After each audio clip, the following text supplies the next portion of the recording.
উত্তর চব্বিশ পরগনার গারাপোতা গ্রাম পঞ্চায়েত প্রধানের স্বাক্ষর সিল জাল করে ওয়ারিশন সার্টিফিকেট বের করার অভিযোগ উঠল এক ব্যক্তির বিরুদ্ধে। অভিযুক্ত ব্যক্তির নাম পরীক্ষিত সরকার। সে গারাপোতা গ্রাম পঞ্চায়েতের কুন্দিপুর গ্রামের বাসিন্দা।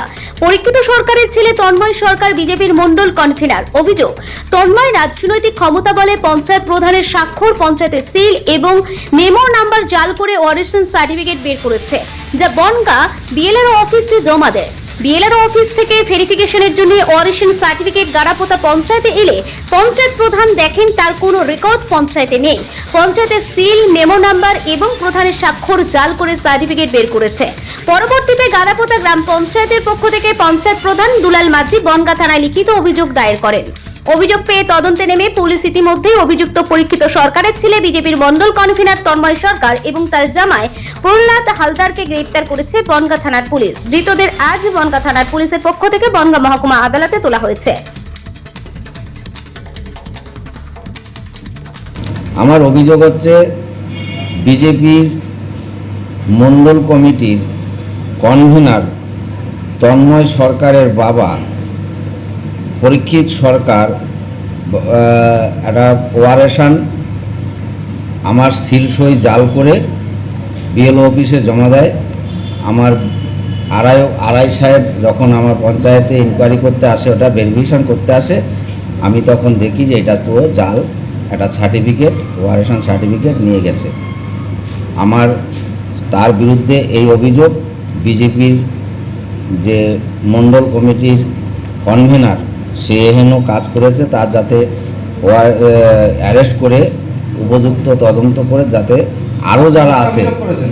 আমি থানায় অভিযোগ করেছি আমি 3 তারিখ 3/9/2024 তারিখ, এই তারিখে আমি থানায় অভিযোগটা করেছি। আমি শুনতে পেলাম যে তন্ময় সরকার এবং তার জামাইবাবু একজন, তার নাম আমি জানি না, যদিও সে অ্যারেস্ট হয়েছে বনগাঁ থেকে, আর এখন সে বনগাঁ থানায় আছে। কি চাইছেন?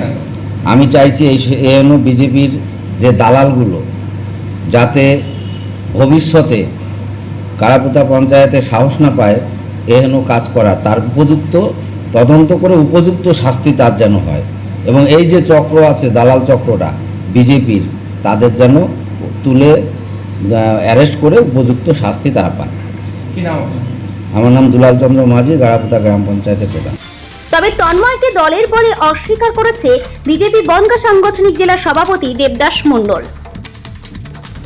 তন্ময় সরকার আপনাদের বিজেপি নেতা পঞ্চায়েত প্রধানের সই, মেমো নাম্বার নকল করে ওয়ারিশন সার্টিফিকেট বার করে পুলিশ গ্রেফতার করেছে। অভিযোগ কি বলবেন? প্রথমে আপনার কথায় অবজেকশন করি, বিজেপির নেতা তন্ময় সরকার নয়। তন্ময় সরকার আপনারা জানেন যে উপনির্বাচন হয়েছে বাগদায়, বিধানসভার উপনির্বাচন, ও আপেলের হয়ে তৃণমূলের দালালি করে আপেলের হয়ে খেটেছে, নির্দলের হয়ে। অর্থাৎ তন্ময় সরকার এরা হলো চোর, চিটিংবাজ, ফ্রেববাজ, এরা বিজেপির কেউ নয়, আর বিজেপির এরকম কোনো কর্মী আমাদের নেই। তৃণমূল অভিযোগ করছে যে বিজেপি নেতা, এই চোররা ফেসে গেলেই তো অভিযোগ করে। এই চোররা যখন ফাঁসে, তৃণমূল চোররা যখন ফাঁসে, দেখছেন তার জীবন কাণ্ডও তো দেখছেন আপনারা, এরা যখন ফাঁসে তখন অন্যের ঘরে ঝোলায়, এটা সারা দুনিয়ার লোক জানে। এই তন্ময় সরকার সে আপেল চিহ্নর হয়ে তৃণমূলের দালালি করেছে তৃণমূলের প্রার্থীকে জিতানোর জন্য, এটা সবাই জানে, অনেক এভিডেন্স আছে। তথাপি তন্ময় সরকার বলে আমাদের কেউ নেই, ওটা হলো তৃণমূলের লোক, তৃণমূলের কর্মী। তৃণমূল বলছে উদ্বাস্তু ছিল জেনারেল সেক্রেটারি। এটা বললাম না, ওরা যখন কোনো গাড্ডায় পড়ে তখন অন্যের কাঁধে ভর দিয়ে পার হতে চায়। অতএব তন্ময় সরকারকে এটা সকলেই জানে, গারাপোতা অঞ্চলের আপেল চিহ্নের লোক এবং তৃণমূলের একদম খোদ লোক, তৃণমূলের দালাল, তৃণমূলের খোদ লোক। আর এইসব তৃণমূল ছাড়া কেউ করবে না, কোনো ভদ্রলোক করে না।